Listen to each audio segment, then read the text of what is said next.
Hello, my name is Anne-Marie Cannon, and I'm the host of Armchair Historians. What's your favorite history? Each episode begins with this one question. Our guests come from all walks of life. YouTube celebrities, comedians, historians, even neighbors from the small mountain community that I live in.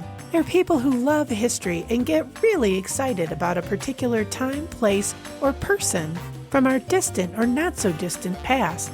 The jumping off point is the place where they became curious, then entered the rabbit hole into discovery.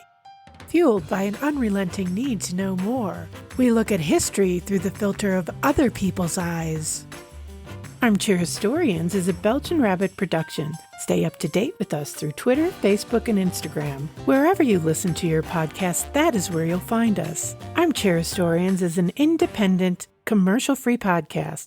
If you'd like to support the show and keep it ad-free, you can buy us a cup of coffee through Ko-fi, or you can become a patron through Patreon. Links to both in the episode notes. Hello, fellow armchair historians, and welcome to another episode. Today, I talk to Professor of History and author Robert McElvaine about his latest book, The Times They Were a-Changin', 1964, the year the 60s arrived and the battle lines of today were drawn. 1964 is when the 60s truly arrived. From JFK's assassination in November 1963, it was then that the United States began a radical shift toward a much more inclusive definition of American, with a greater degree of equality and a government actively involved in social and economic improvement. It was a radical shift accompanied by a cultural revolution. The same month, Bob Dylan released his iconic ballad, The Times They Were a-Changin'.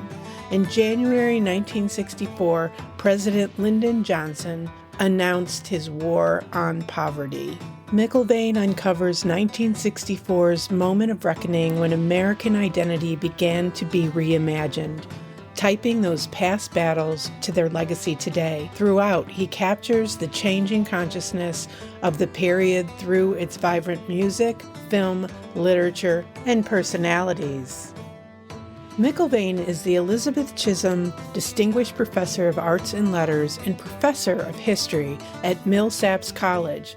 He is the author of 7 books, including The Great Depression, America, 1929 to 1941, and Eve's Seed, Biology, the Sexes and the Course of History.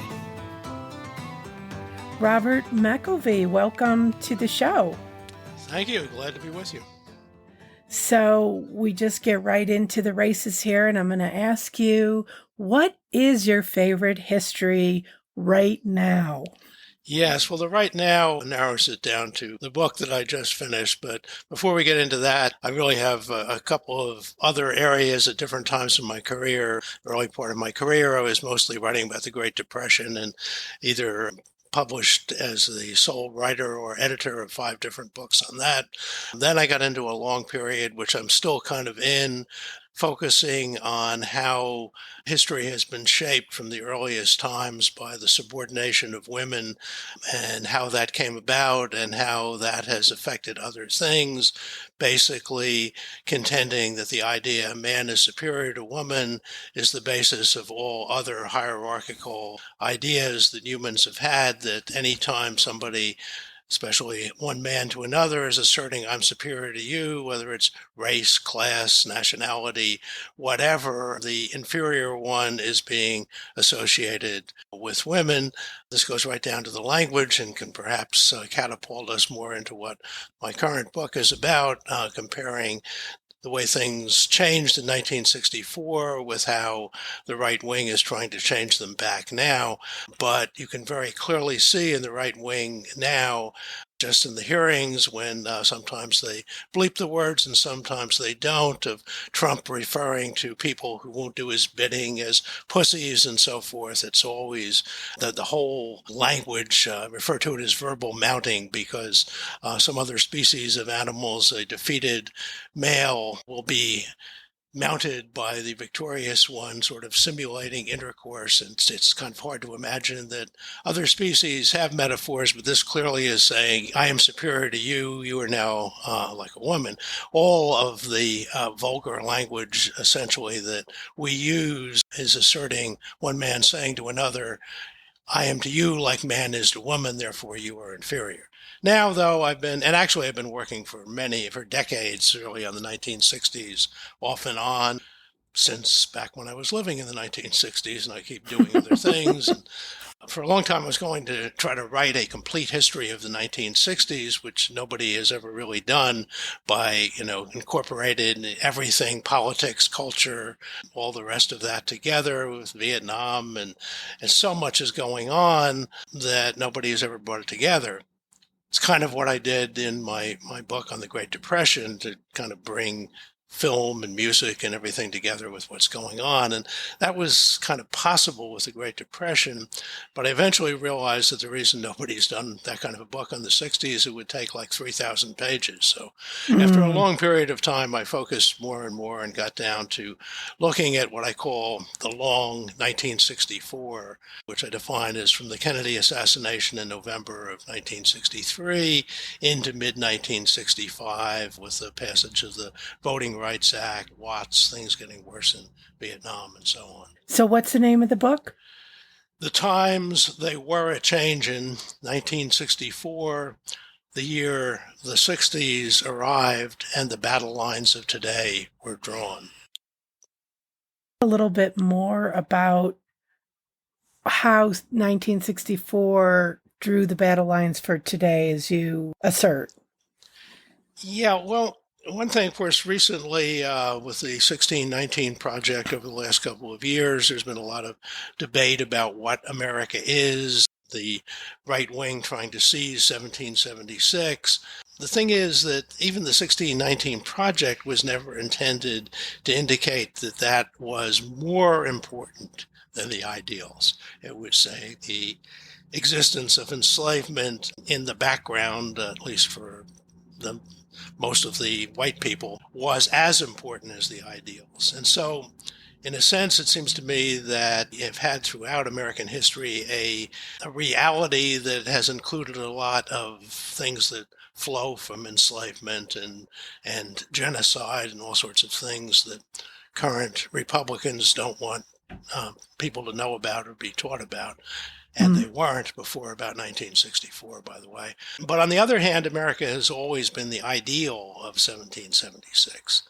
The founders, so many of them were enslavers themselves, but they set up something that really was an experiment, something that had not been tried before. It's interesting, there's a book came out about a year ago, not directly history, called The Dawn of Everything by two anthropologists, which is fascinating in all sorts of ways that I'm not going to try to take time to get into now. But one important thing they bring out is that it seems pretty clear that the Enlightenment came from indigenous people in North America, that the whole idea that you could have a government based on coming up from the bottom rather than down from the top didn't exist in Europe at that time, and hadn't, with the sort of weird things about Greek democracy wasn't all that democratic just for the citizens. But since those days, and for hundreds or more years in Europe, the idea was always power flows down from the top. And several of the Native American nations in the areas of North America that the French and British went into had much more egalitarian societies. And some of the leading thinkers from the indigenous people actually traveled to France in particular. And man, I think a Huron, that may not be the right nation, but in any event, his name was Condillac. And he attended all the salons in Paris and was really influential on Voltaire and Montesquieu and all these people, which in turn eventually becomes how Jefferson's ideas are developing and even Madison's ideas. So that's kind of fascinating in itself. But so when they put that out, of course, the idea that all men are created equal they knew perfectly well didn't reflect the reality. And so that's kind of been the conflict all along. And I mean, somebody like Thomas Jefferson directly embodies that. He states these wonderful ideals, and yet in reality, he's an enslaver. Even to the point, I just ran across a letter of Jefferson's sometime around 1819, 1820, in which he's just casually talking about how women as slaves are a much better investment because they produce more property for you in the form of other owned human beings. And this is the guy who's saying all these ideals. So that, it seems to me, has been the conflict in American history. Another thing that, moving a little bit later, that embodies that, after the enslavers' rebellion, more accurate term for the Civil War, during when Grant was running in 1868, the Democratic candidates, whose names I don't really remember myself, they lost, but their slogan, the Democratic slogan, was, "This is a white man's country, let white men rule." And it seems to me that's been the question of American history. Whether it is a white man's country, with the emphasis on both of those words, or really is what the ideals of 1776 implied, if you take man to mean humans are all equal. And so it's been kind of a tug and war between the two.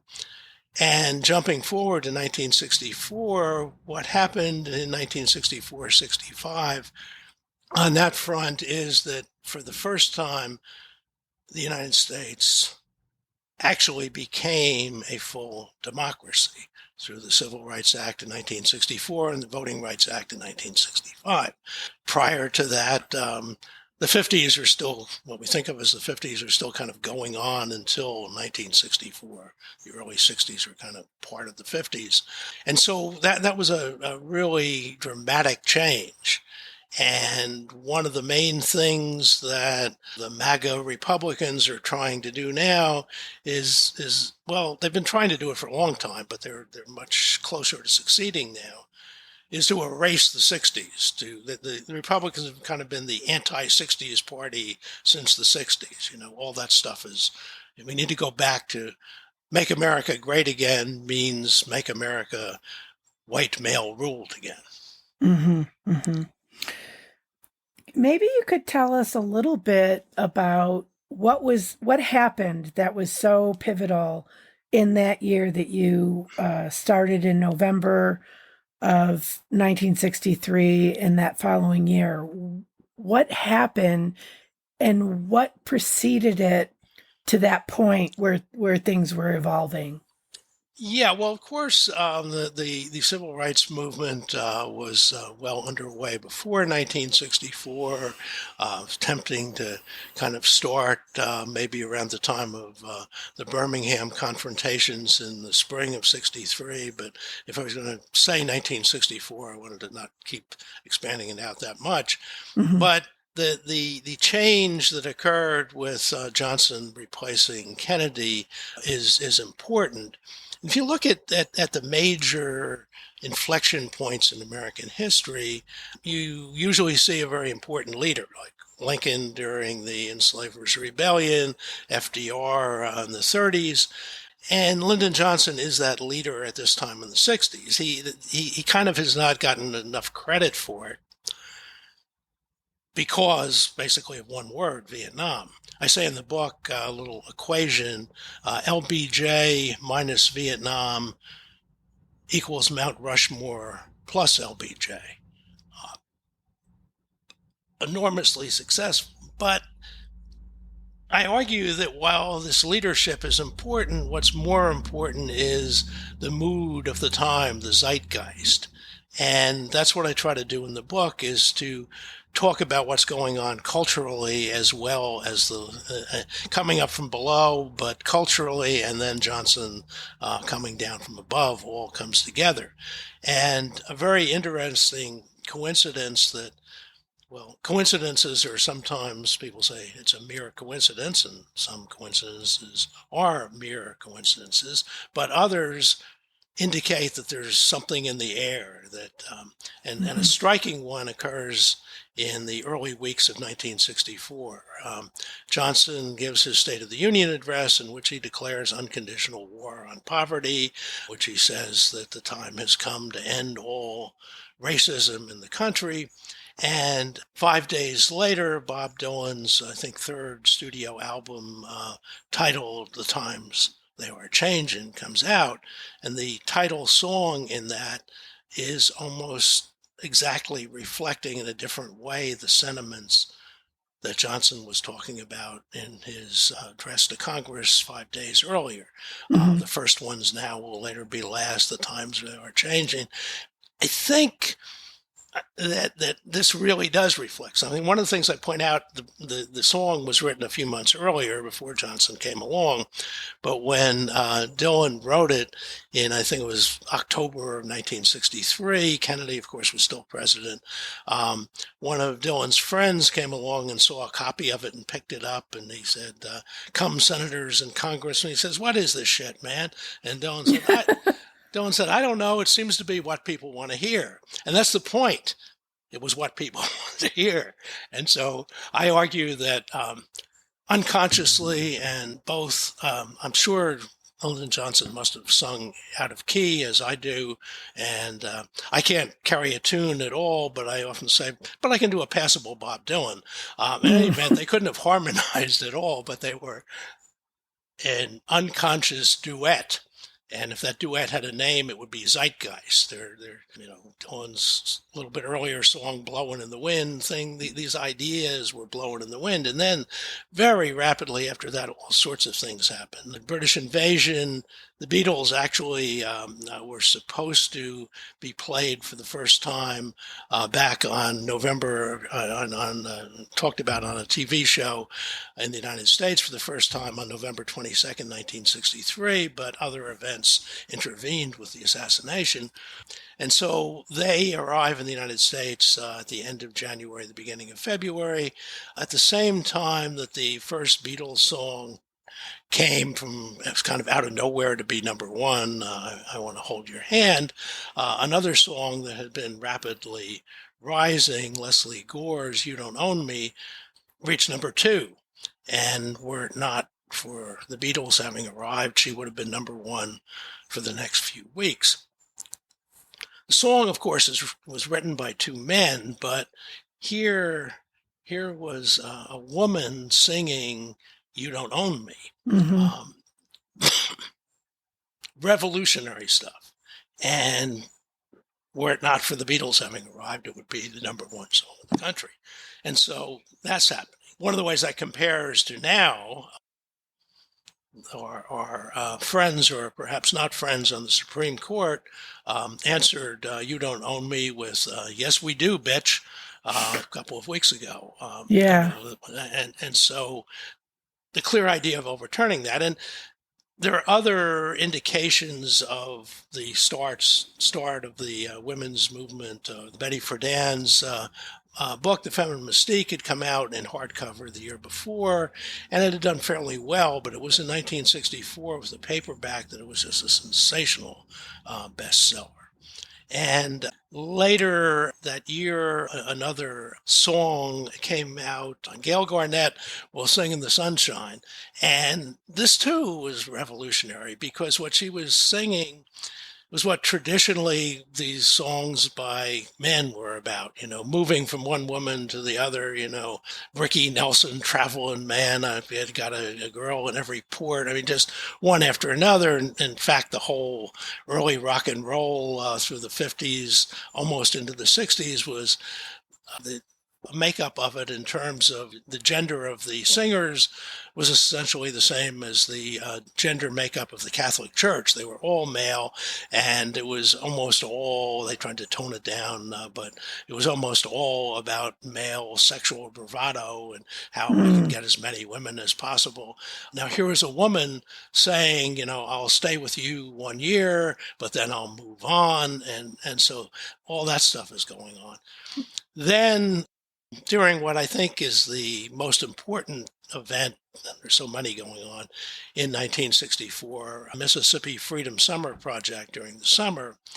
Lots of things come out of that, but one of them that comes out of it is that women who were involved in the Student Nonviolent Coordinating Committee, SNCC, very much committed to trying to gain freedom and equality for Black people, started seeing that even within the movement, they were being treated as inferiors, that they were being told that you can't head any of the sub-projects. I mean, they weren't being quite told you can't, they just weren't given an opportunity to do so. They were seen as useful to be taking notes and making coffee and providing sex and that sort of thing. But a lot of the people who were, as they put it, so hip to racial discrimination seem to be totally clueless about sexual discrimination. And so two of them, Casey Hayden and Mary King, wrote what was supposed to be an anonymous position paper in November of 64 when the SNCC veterans of the Summer Project were getting together in Waveland, Mississippi to discuss what had happened and where they should go from now. And Mary King and Casey Hayden wrote this supposedly anonymous, it quickly was apparent to the others who had written it, called The Position of Women in SNCC.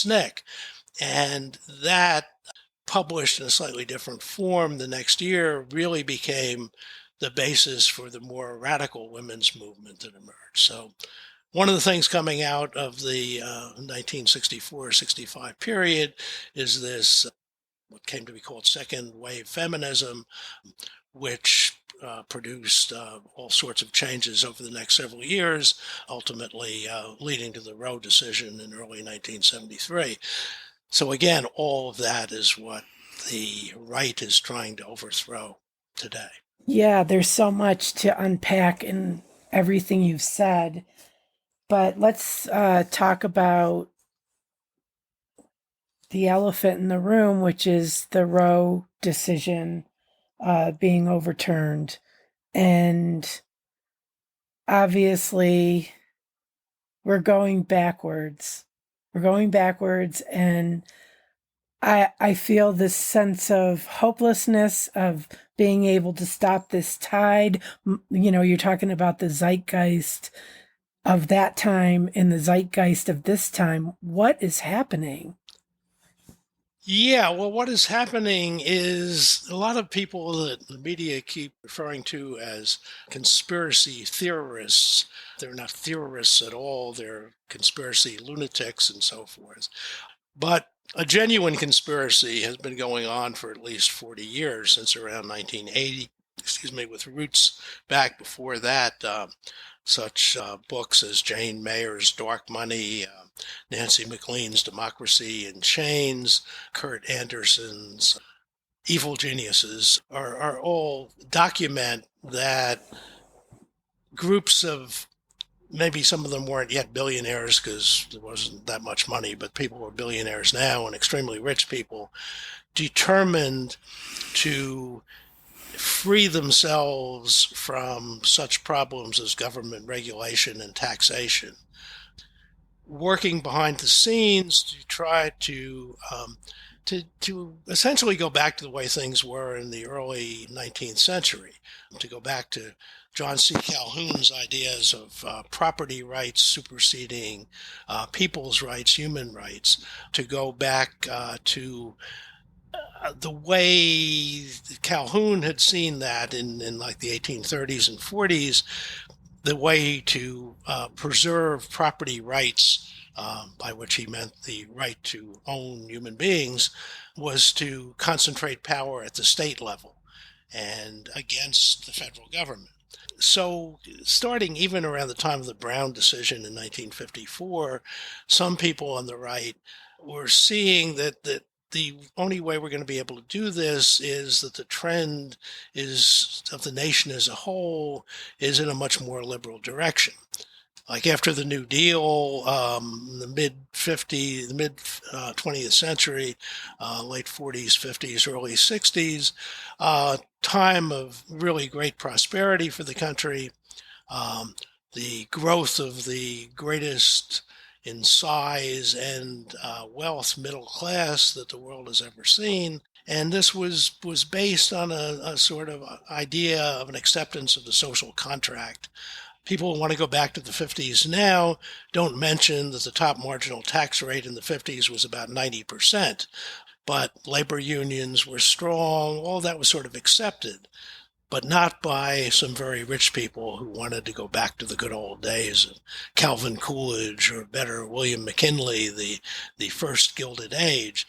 And so in 1964, people like that, as well as white supremacists and others, came together to not really fully take over the Republican Party, but take over enough of the state party apparatus to nominate Barry Goldwater.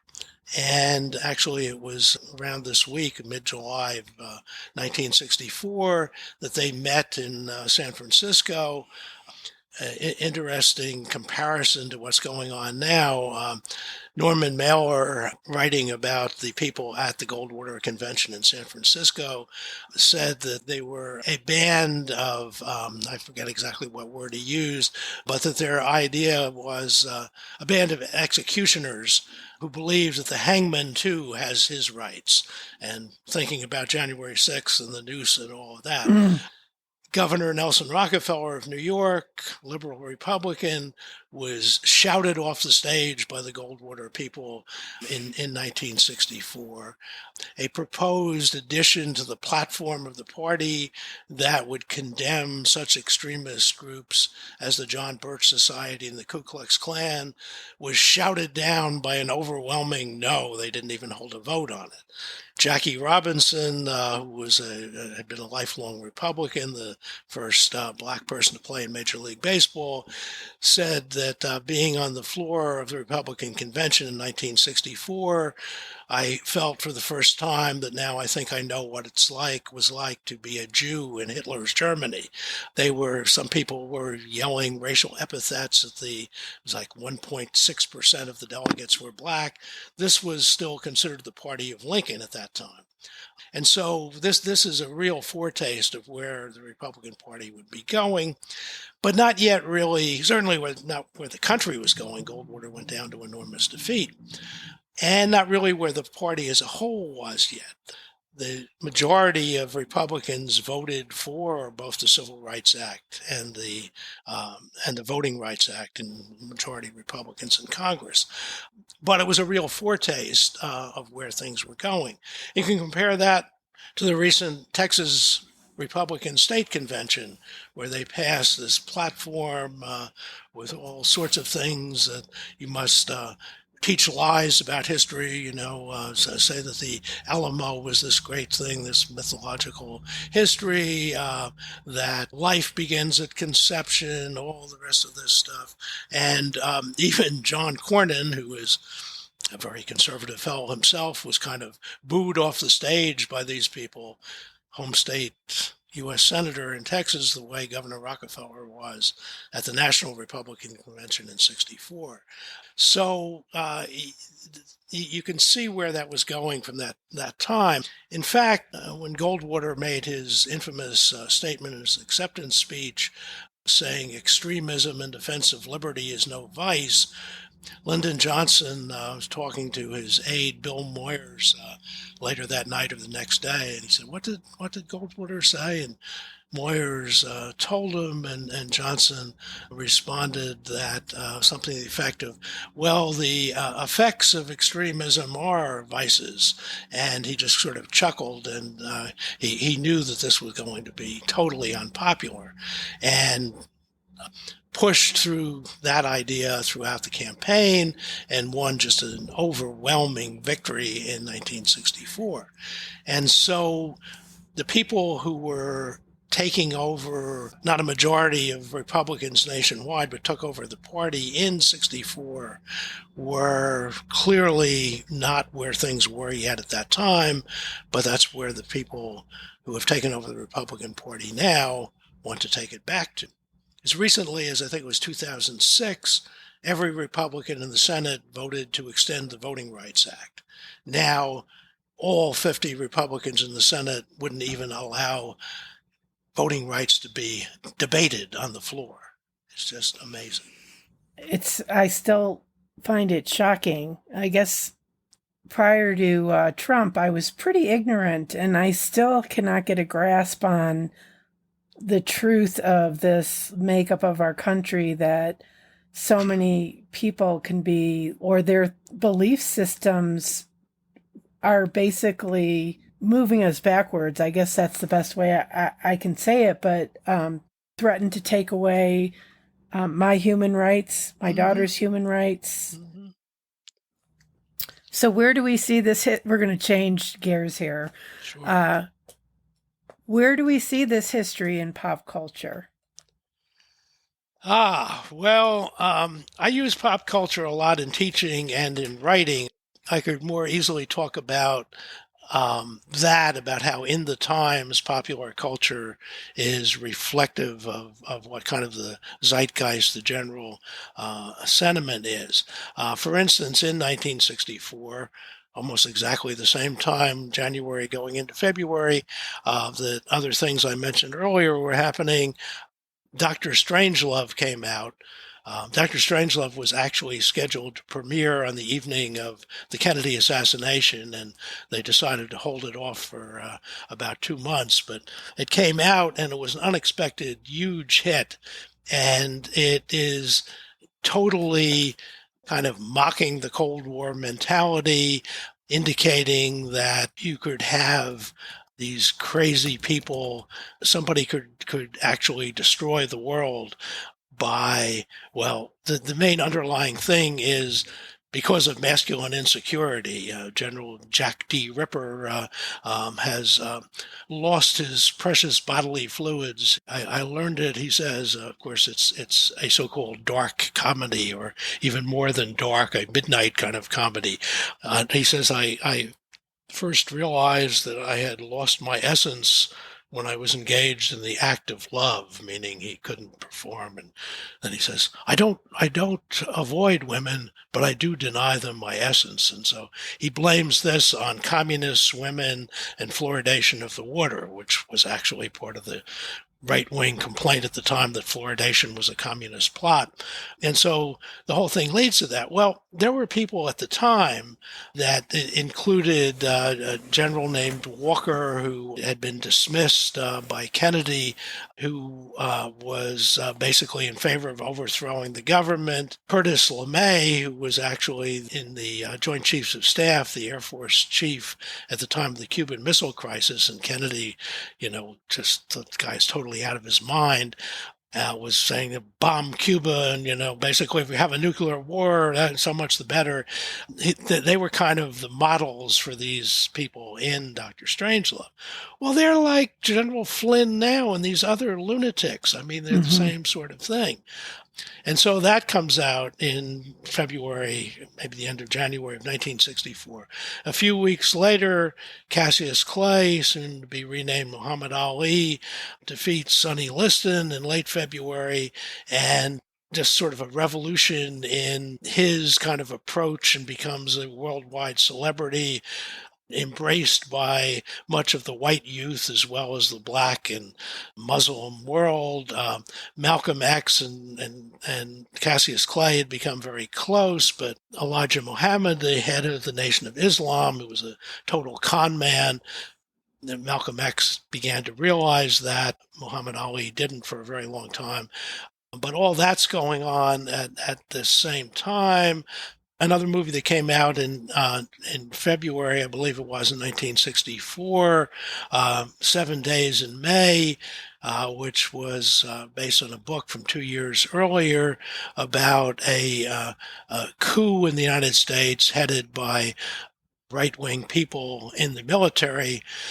Kennedy had read the book and urged Paramount, I believe was a studio, to do a movie on it, because he thought this was a real possibility with people like this General Edwin Walker I mentioned and Curtis LeMay, that something like this could happen. I just wrote a piece, I'm not sure. Yeah, it is supposed to be published soon. 7 Days in June about how this fictional plot that's talked about in the movie 7 Days in May in 1964 is foiled. A all too real plot to use violence to have a coup didn't quite succeed, although it came perilously close in early January of 2021. You could call that 6 days in January. Mm. However, the Supreme Court has shown that you can have a coup without any violence. Woody Guthrie's song, late 30s, The Ballad of Pretty Boy Floyd, there are a couple of lines in it that say, some people rob you with a six gun, some people rob you with a fountain pen. And what these people that they managed to put on the Supreme Court have done is just say, we can take away everybody's liberties and we are unaccountable to everybody. You don't need violence to do that. So I'm calling that 7 days in June, the last 7 days of the court session, from the Dobbs decision overturning Roe to the EPA decision, which undermines the power of the executive branch to regulate business and the environment and everything, and the likelihood that they will try to move on to say that states can just ignore democracy, being an effective coup that was carried out kind of out of public sight. Mm-hmm. Maybe we could talk about why didn't Trump's attempt to overthrow the government work?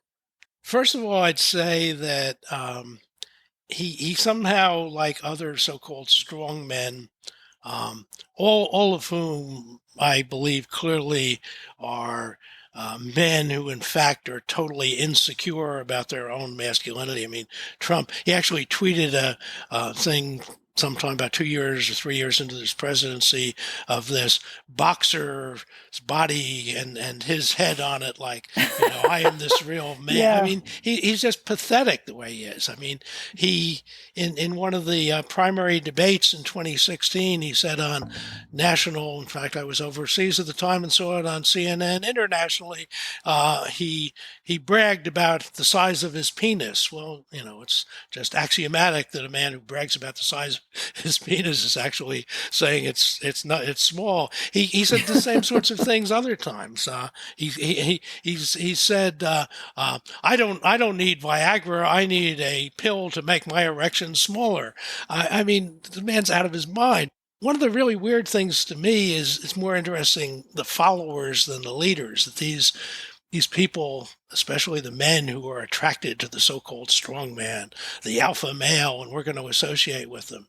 Well, they're as pathetic as he is, because what they're doing, not in reality that this is what women are, but in their own worldview, women are these inferior people who just should do what they're told and be submissive. And that's exactly what they are putting themselves in towards the leader, towards Trump. We will follow you anywhere. We will submit to you. So, and the people in his cabinet and everything were that way. Right. So why did it fail? We learn more with each hearing how close it came to succeeding. I mean, part of why it failed was luck, but also there were people around Trump who, as bad as they were going along with a lot of the things, were just not willing to take that step that we're going to encourage a violent revolution. The latest hearing, at least at the time we're recording this, had the witnesses, one of whom was one of the people who broke into the Capitol, who was really just a typical ordinary American, a worker from Ohio, who was caught up in all this and talked about how he followed Trump on Twitter and all his friends on social media were saying all these things, and he believed it was all true. And so it was his obligation to go to Washington. And then he went on, and so he thought he needed to go into the Capitol when I think he was sort of just in the right place when they broke through the doors and went in.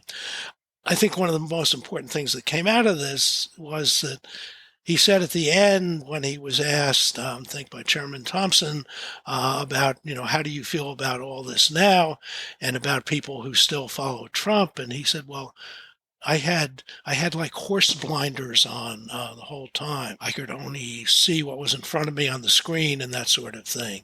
And really what other people following Trump need to do is take those horse blinders off. And this kind of coming from, not some intellectual or lefty or anything, but somebody who was caught up in the Trump cult. I think if like his testimony closing with that could actually reach these people, like they're not going to show it on Fox News or anything, would have some effect. As Jesse Jackson used to say, keep hope alive. Keep hope alive. It's hard to do sometimes. It is. So where can we find you? You can find me in a lot of places, but probably the easiest would just be to go to my website, which I will send you, and you can probably have in print, and I may not remember it exactly, but I think it's just www.robertsmcelvaine.com. And that can lead you to a lot of other things. Okay. You can also, the book, The Times That Were a-Changin, 1964, The Year the Sixties Arrived, and The Battle Lines of Today Were Drawn. You can find independent bookstores online, Amazon, Barnes & Noble, and the rest. You can also find information about me by putting in my name at Simon & Schuster and a page there about the book. Also, biographical information about me there as well. Okay. And I'll definitely link out to those, to that in my episode notes. Robert McElvaine, I really enjoyed talking to you. Thanks for being here today. I enjoyed it very much. Thank you. There you have it. Robert McElvaine in The Times They Were a-Changin. Be sure to check out our episode notes for more information about Robert and the book. Thanks for joining us and have a great week.